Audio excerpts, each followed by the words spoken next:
What is a home run in the National Electric Code? Did you know that the National Electric Code does not use the term home run, but it's a term that electricians use nationally across the United States? So in simple terms, a home run is the wire that connects to the breaker that goes to the circuit. So every wire that's under a breaker, that is a home run, your feed wire essentially. So we're going to look at what's the difference between a dedicated circuit and a branch circuit. Both of those have home runs, but they're different circuits. So let's look at the codes regarding these. We're now going to look at the difference between a dedicated circuit and a branch circuit. Both of these circuits have a home run because they have to go back to the panel.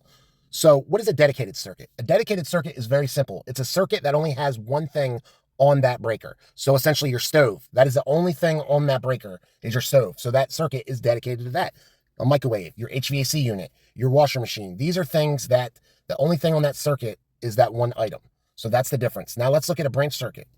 So a branch circuit's different from a dedicated circuit. A dedicated circuit's going to one thing. A branch circuit is going to branch out to multiple things. So they both have a home run. So think of it this way. The home run is the tree trunk. It's bringing power in. And then the branch circuit are the branches that are going to branch out to other things. So look at your living room. That is one circuit. You have multiple outlets and switches. It's branching out. So now let's look at NEC codes regarding both of these. Let's look at some of the NEC rules regarding branch circuit. I can't cover everything in this video, but okay, so circuit rating, we have 15, 20 amp, 30, 40, 50. So obviously the breakers have to match, the conductor sizes have to match. So 15 amp, 14 gauge, 20, 12, 30, 10, 48, 56.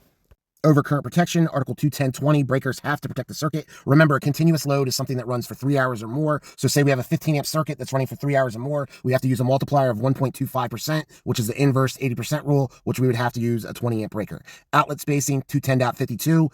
Outlet is 612 rule. Any wall that's 2 feet or wider has to have an outlet. In a hallway that's 10 feet needs at least one outlet. Small appliance circuits, 210.11. Kitchen circuits, you have to have two 20 amp circuits. They're both rated for 15 VA, and it has to be GFCI protected. Bathroom, you have to have at least one 20 amp dedicated circuit. That is for receptacles only. We can put multiple bathrooms on that circuit if need, but it's only for receptacles. That has to be GFCI as well. Laundry circuit, 210.11. We must have one dedicated 20 amp circuit. GFCI protection, bathroom, kitchen, garages, outdoors, basement, laundry room areas, anywhere where there's water, we have to have ground fault circuit interruption protection. 210.12, AFCI protection, arc fault circuit interrupter, required in bedrooms, living rooms, dining rooms, hallways, most habitable areas. 210.23, load calculations. If you want to learn more about this, you can take my course. As always, hit me up if you have any questions, and be blessed.